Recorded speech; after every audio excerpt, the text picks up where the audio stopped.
وما كنا لنهتدي لولا أن هدانا الله اللهم صل على محمد وعلى آل محمد وبارك وسلم أما بعد أعوذ بالله من الشيطان الرجيم بسم الله الرحمن الرحيم اليوم أكملت لكم دينكم وأتممت عليكم نعمتي ورضيت لكم الإسلام دينا صدق اللہ العظیم۔ میرے عزیزوں اور دینی بھائیوں، بہت محنتیں کی گئی، ہفتوں مہینوں انتظامات، گاؤں گاؤں دعوت، ہزاروں کے اخراجات، اور آپ حضرات بھی بڑی محبت سے، بڑے مجاہدے سے، سخت سردی میں، کل کی بارش کے بعد مجاہدہ کرتے ہوئے یہاں پہنچے ہیں۔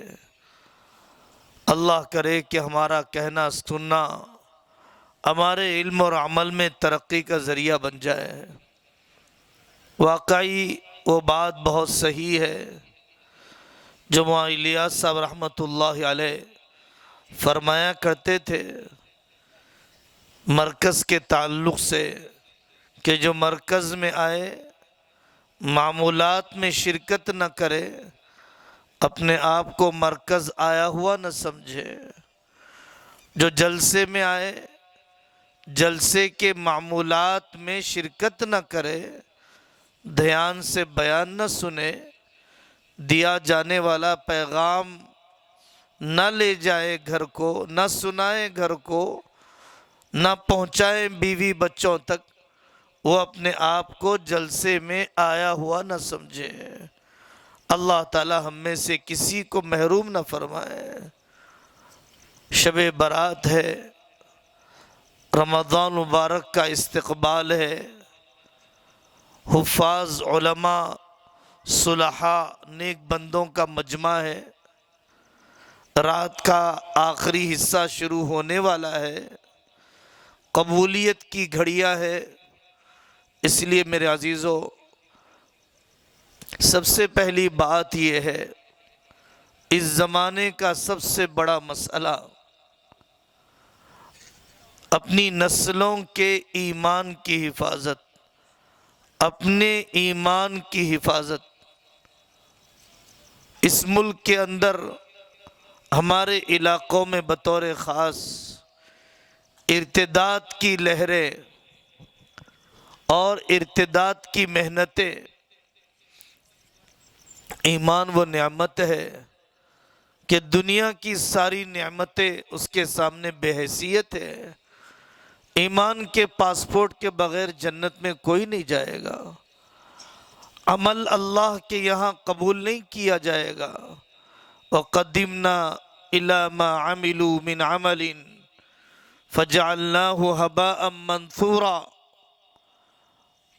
اصحاب اخدود، اللہ کے نیک بندے، آگ میں گر گئے، انہوں نے اسے جنت کا باغ سمجھا ایمان بچانے کے لیے۔ کفر کے ساتھ، شرک کے ساتھ ہمیں ایک سانس جینا گوارا نہیں ہے، ایمان پر موت ہمیں گوارا ہے، لیکن کفر اور شرک کے ساتھ ایک سانس لینا ہمیں گوارا نہیں ہے۔ ایمان کی پونجی حضرت خبیب رضی اللہ عنہ، حضرت خباب رضی اللہ عنہ، حضرت زنیرہ رضی اللہ عنہ، حضرت ام شریک رضی اللہ عنہ، پیاسے مرنا گوارا، سولی پر چڑھنا گوارا، چلبی سے آگ کا بجھایا جانا گوارا، لیکن کفریہ بولنا گوارا نہیں۔ حضرت بلال نے واحد نہیں کہا، غفار و ستار نہیں کہا، حضرت بلال کا احد احد کہنا بم اور میزائل سے زیادہ کافروں کے دلوں کو چبھتا تھا۔ ایک ہی ہے، یکتا ہے، وہی ہے بس۔ جیسے اذان کی آوازیں لوگوں کو چبھتی ہیں، سمجھ میں تو نہیں آتا، آپ عربی تو نہیں جانتے، ناراضگی کس بات کی ہے؟ توحید کی آواز، توحید کا نغمہ اپنے اندر تاثیر رکھتا ہے۔ ہم توحید پر کوئی کمپرومائز نہیں کر سکتے، ہم شرک کے کوئی اثر کو قبول نہیں کر سکتے۔ اپنی نسلوں کو سمجھاؤ۔ حضرت نبی پاک صلی اللہ علیہ وسلم سے کافروں نے کہا، 15ویں پارے میں ہے، آپ ایک سال آپ کی مورتیاں، ایک سال ہمارے خدا کی عبادت کر لیجئے نا، کبھی تھوڑا سا سجدہ کر دیجئے۔ الا شریکن ہوا لک تملکہ وما ملک، تھوڑا سا تلبیہ بدل دیجئے نا۔ یہ سب چیزیں انہیں پتا تھا کہ حضرت آقا صلی اللہ علیہ وسلم قبول کرنے والے نہیں ہیں۔ کافروں نے آخری پیشکش کی کہ صرف آپ ہماری مورتیوں کی پیشانی کو بوسہ دے دیجئے، بس سجدہ مت کیجئے، سر مت جھکائیے، وندے ماترم مت پڑھیے، سوریہ نمسکار نہ کیجئے، پریئر مت کیجئے، رسپیکٹ دیجئے۔ حضرت نبی پاک صلی اللہ علیہ وسلم اپنی شہریت بچانے کے لیے نہیں، اپنی جائیداد بچانے کے لیے نہیں، اپنے بیوی بچوں کو سنبھالنے کے لیے نہیں، اس امید پر کہ میں ان کی فرمائش مان لوں گا تو یہ لوگ اسلام کے قریب آ جائیں گے، دل کے کسی 1000ویں کونے میں یہ خیال گزرا کہ کفار کی یہ بات مان لینا چاہیے۔ قرآن اتر آیا، آپ کو اجازت نہیں ہے، نہ عبادت کے طور پر کسی مورتی کو بوسہ دینے کی اجازت بھی نہیں، اور تعظیم کے طور پر، رسپیکٹ دینے کے طور پر، عزت کرنے کے طور پر بھی آپ کو پیشانی مورتی کی بوسہ لینے کی اجازت نہیں۔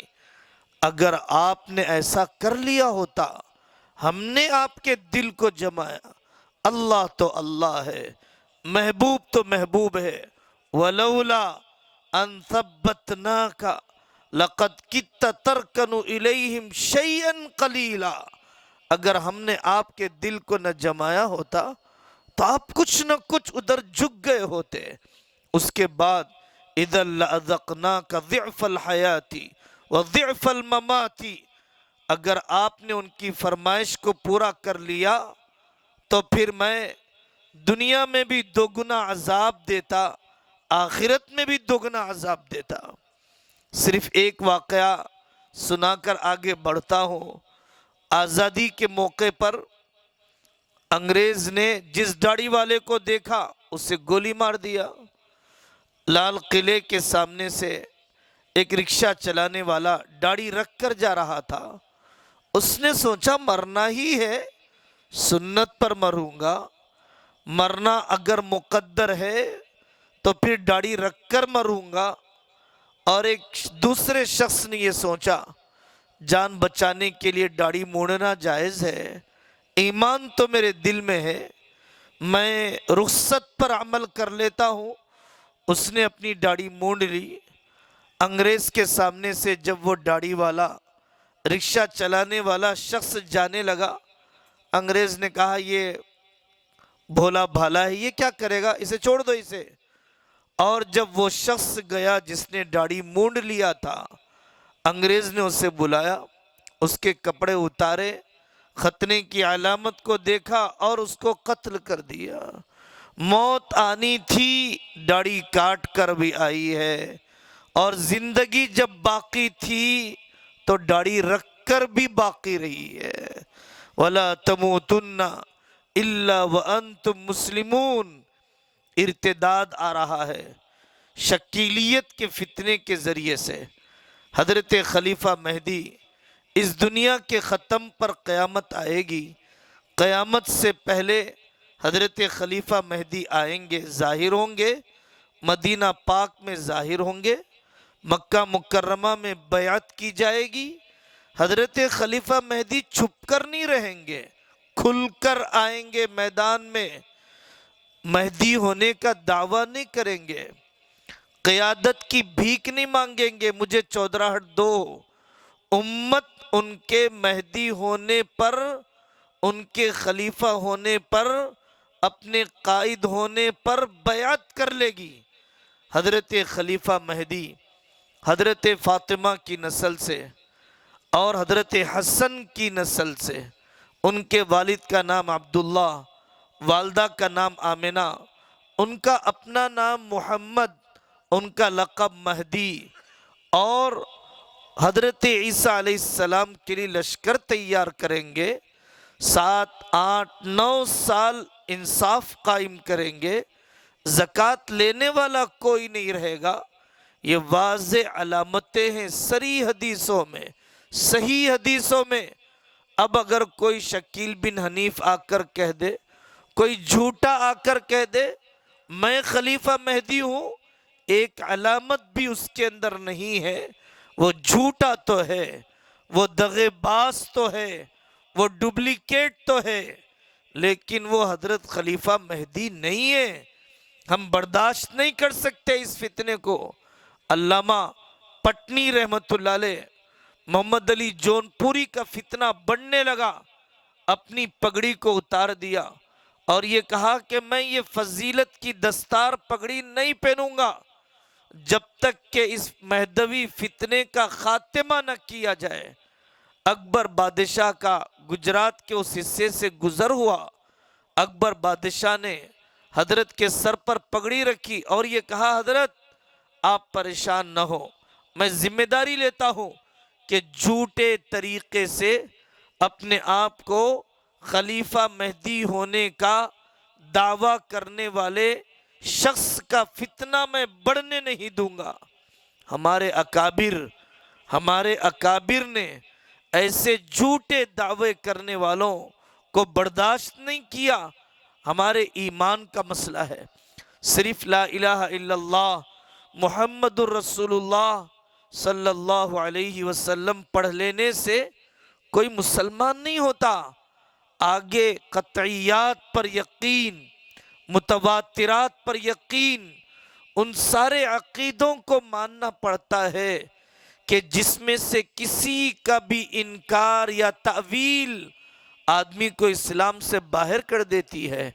قادیانیوں کی عبادت گاہوں کے باہر دیکھو، قادیانیوں کے ویب سائٹس کے ہوم پیج پر دیکھو، بڑا کلمہ لکھا ہوگا لا الہ الا اللہ محمد الرسول اللہ، لیکن کبھی کہتا ہے خدا میرے اندر اتر آیا، کبھی کہتا ہے میں حضرت نبی پاک صلی اللہ علیہ وسلم کے بعد ذلی نبی ہوں، بروزی نبی ہوں، مختلف قسم کے جھوٹے دعوے۔ تو میرے عزیزو ارتداد آ رہا ہے، ہمارے چھوٹے چھوٹے گھر، فونوں کا غلط استعمال، مخلوط تعلیم، گھروں کی بے پردگی، ہمارے بیٹے بیٹیوں کا دوسرے مذہب کے لوگوں سے نکاح کر لینا، ہماری مہنگی شادیاں اور اسی طریقے سے نکاح کرنے میں تاخیر، رسومات کا بوجھ، یہ ہمارے بیٹے بیٹیوں کو مرتد کر رہا ہے۔ ارتداد نئی تعلیمی پالیسی کے ذریعے سے، نیو ایجوکیشن پالیسی کورونا کے زمانے میں 2022 میں بن چکی، آپ کے صوبے میں کتابیں چھپ کر آ گئی، گجرات میں کتابیں چھپ کر آ گئی، کرناٹک میں کتابیں پرنٹ ہو کر آ گئی۔ اس کے ایکسرسائز میں پوچھا جاتا ہے کہ آپ کے آس پاس کتنے چیزوں کی پوجا ہوتی ہے، چوہے کی، بندر کی، گائے کی، درخت کی، پتھر کی، آپ جواب دیجئے کتنی چیزوں کی پوجا ہوتی ہے۔ آپ نے دسہرے میں اپنی روحانیت میں کیا ترقی پائی؟ آپ نے یوگا کر کے اپنے دل میں کیا نور پایا؟ اس قسم کے سوالات میرے عزیزو، تعلیم بدلنے سے ذہن بدل جاتے ہیں۔ آئندہ 10 سال کے اندر اگر ہم نے اپنے اسکولز نہیں کھولے، اپنے مکتب مضبوط نہ کیے، اگر سنڈے کلاسز نہیں چلائے اور ایوننگ ٹیوشن سینٹرز نہیں چلائے، میری آپ کی نسل مشرک بن جائے گی، میری آپ کی نسل کافر بن جائے گی۔ اللہ ہی بچائے، اللہ ہی بچائے۔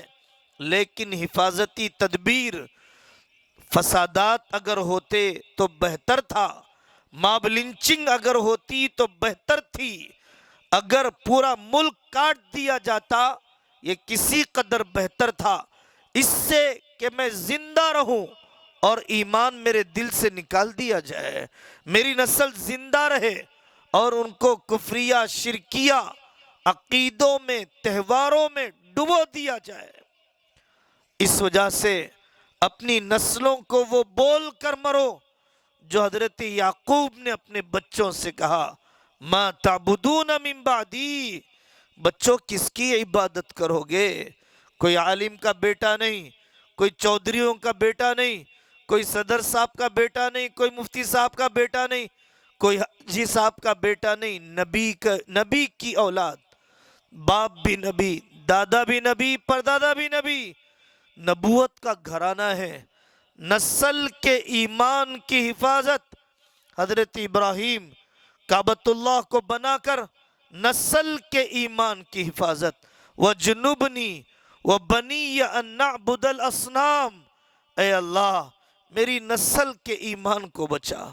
میرے عزیزو، CAA بڑا مسئلہ نہیں ہے، مہنگائی بڑا مسئلہ نہیں ہے، بے روزگاری بڑا مسئلہ نہیں ہے، یہ سب چھوٹے درجے کے ہیں۔ اپنی نسلوں کے ایمان کے بچانے کی تدبیر۔ دوسری بات، اپنے اس علاقے میں مدارس کو مضبوط کرو، مکاتب کو مضبوط کرو، مکاتب کو مضبوط کرو۔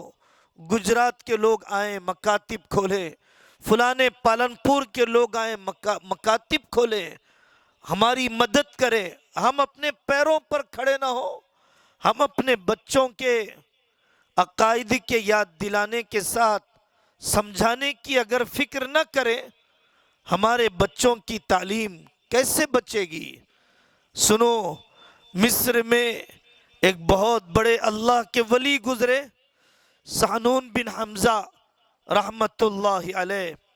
انہوں نے ایک مرتبہ اللہ کی محبت میں فرمایا، وَلَيْسَ فِي سِوَاكَ حَظٌّ فَكَيْفَ مَا شِئْتَ فَامْتَحِنْ، اے اللہ آپ کے سوا مجھے کسی سے محبت نہیں ہے، آپ میرا امتحان جیسے چاہے لے لیجئے۔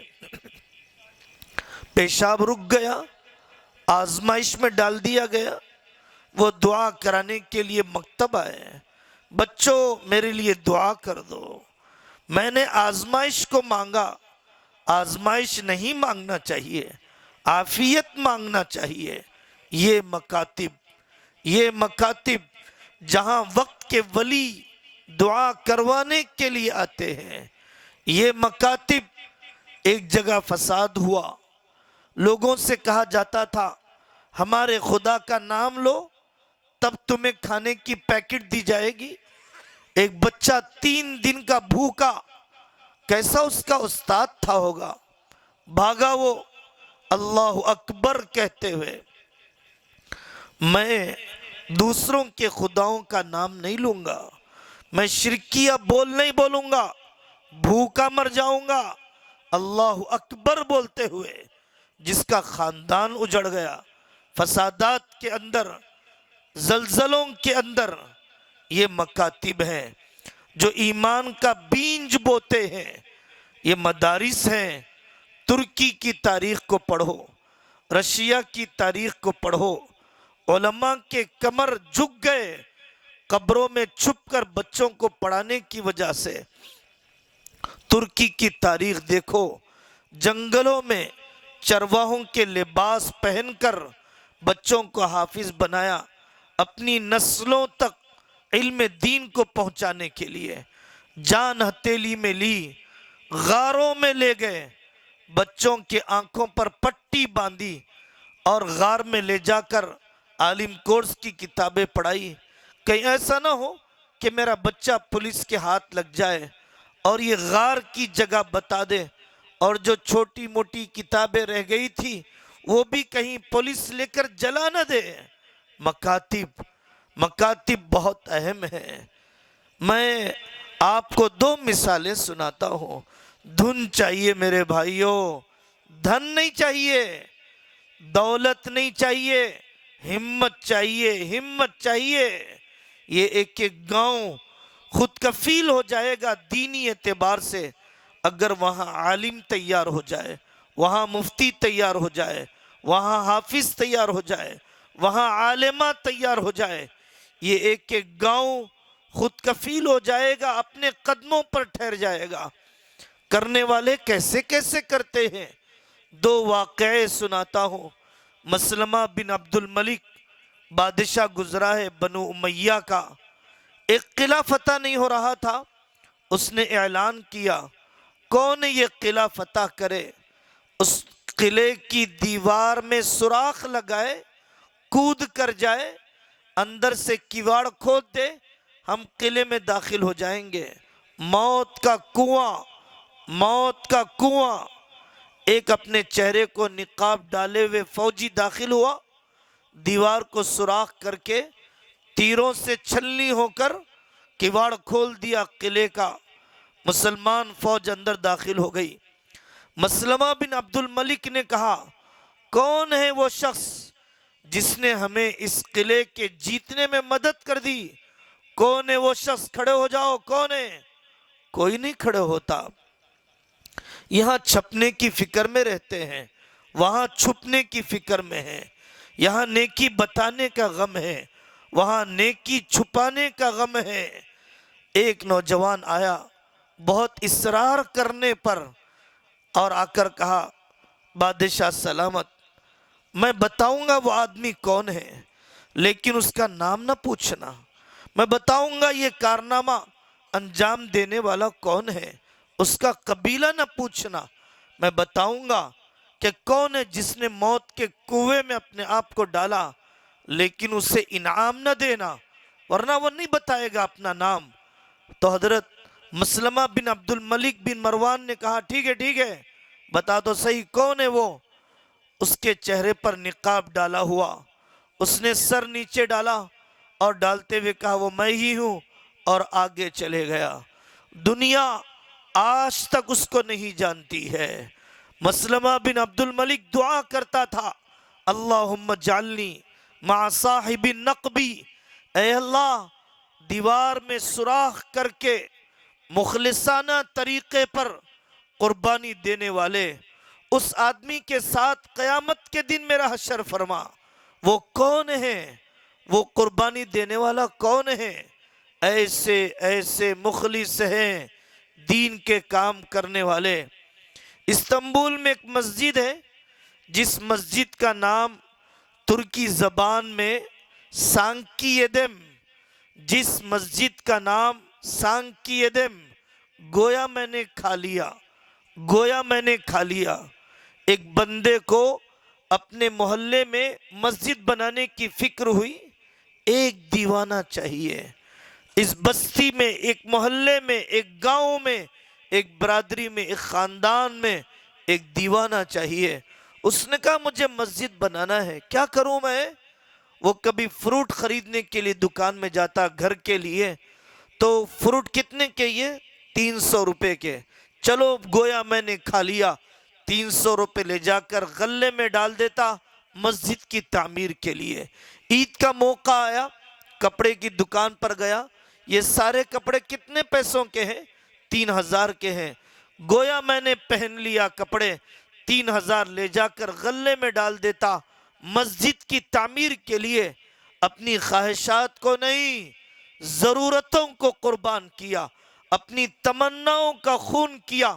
آج تک وہ مسجد استنبول میں موجود ہے، اس مخلص کی قربانی، اس مخلص کی قربانی، ہم نے مکتب کے لیے کیا قربانی دی، اپنے اسکول تعمیر کرنے کے لیے کیا قربانی دی، اپنے کالج تعمیر کرنے کے لیے کیا قربانی دی، اپنی بیٹیوں کے اپنے مدرسے تعمیر کرنے کے لیے ہم نے کیا قربانی دی۔ تیسری بات میرے عزیزو، آپ کے علاقے میں جوائنٹ فیملی کا بہت رواج ہے، ایک ہی جگہ پر پورا خاندان، ایک ہی جگہ پر پورا کنبہ رہتا ہے، بہت اچھی بات ہے، اس کے نفع بھی ہیں، اولاد کی تربیت میں سہولت ہوتی ہے، بیواؤں کی خدمت ہو جاتی ہے، پوتے نواسوں کو سہارا مل جاتا ہے، مختلف صلاحیتیں ایک جگہ پر جمع ہو جاتی ہے، جائیداد باقی رہتی ہے، چولہے چکی کی زیادہ مصروفیت نہیں رہتی، ایک ہانڈی میں پک جاتا ہے۔ لیکن جوائنٹ فیملی میں بے پردگی نہیں، چچا زاد، خالہ زاد، بھائی بہنوں کی اور تایا زاد، چچا زاد، بھائی بہنوں کی بے پردگی نہیں، اور ملکیت کا امتیاز، ملکیت کا امتیاز، میری زمین کہاں تک ہے، آپ کی زمین کہاں تک ہے، اور میرا حصہ کتنا ہے، آپ کا حصہ کتنا ہے، میراث کو تقسیم کیا جائے، بیوہ کا نکاح کیا جائے، یتیموں کی تربیت کا کھلے دل سے مشورہ کیا جائے، چولہے کے ایک رکھنے کو ضروری نہ سمجھو، دلوں کے ایک رکھنے کو ضروری سمجھو، غلے کے ایک رکھنے کو ضروری نہ سمجھو، دلوں کے ایک رکھنے کو ضروری سمجھو۔ زکوٰۃ کیسے دو گے؟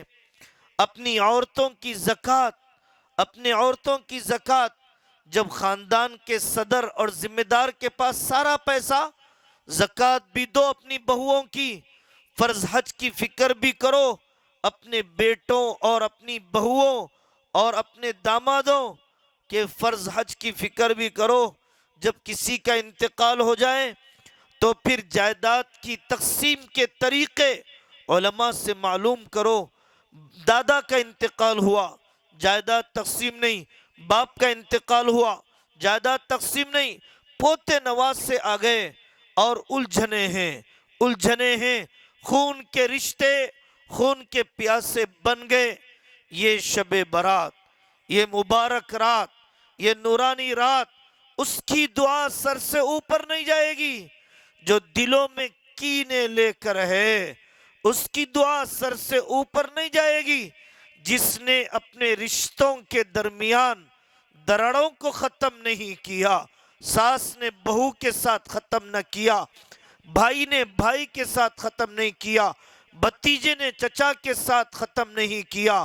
مالیاتی تنازعات، قرابت کے تنازعات، رشتہ نہ دینے پر ناراضگی، قرض نہ دینے پر ناراضگی، پانی نہ چھوڑنے پر پابندی، ناراضگی، اور معمولی انا کے لیے، ضد کے لیے سلام نہ کرنا، ملاقات نہ کرنا، شادیوں میں نہ جانا، جنازوں میں شریک نہ ہونے کا اعلان کرنا۔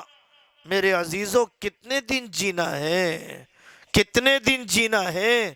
کورونا تو ختم ہو گیا، موت ختم نہیں ہوئی، موت ختم نہیں ہوئی۔ الموت لیس منہ الفوت، موت آ کر رہے گی، اس لیے اپنے رشتوں کو جوڑنے کا غم لے کر جاؤ، اپنے رشتوں کو وقت دو۔ جو بیوی شوہر کی نافرمانی کرتی ہے، اور جو شوہر بیویوں پر زیادتی کرتے ہیں، اور جو لڑکا اپنی ماں کی محبت میں بیوی پر زیادتی کرتا ہے، کبھی بیوی کی محبت میں ماں پر زیادتی کرتا ہے، سیکھو علماء سے، حقوق بھی ہے، حدود بھی ہے، رائٹس بھی ہے، لمٹس بھی ہے۔ ایک سے محبت میں دوسرے پر ظلم نہیں، ایک بہو سے محبت میں دوسری بہو پر زیادتی نہیں، ایک پوترے سے محبت میں دوسرے پوترے کو دور کرنا نہیں۔ ہمیں سکھایا گیا اعدلوا بین اولادکم، اپنی اولاد میں برابری کرو۔ ہمیں سکھایا گیا، ایک آدمی 70 سال کی زندگی دین کی گزارتا ہے،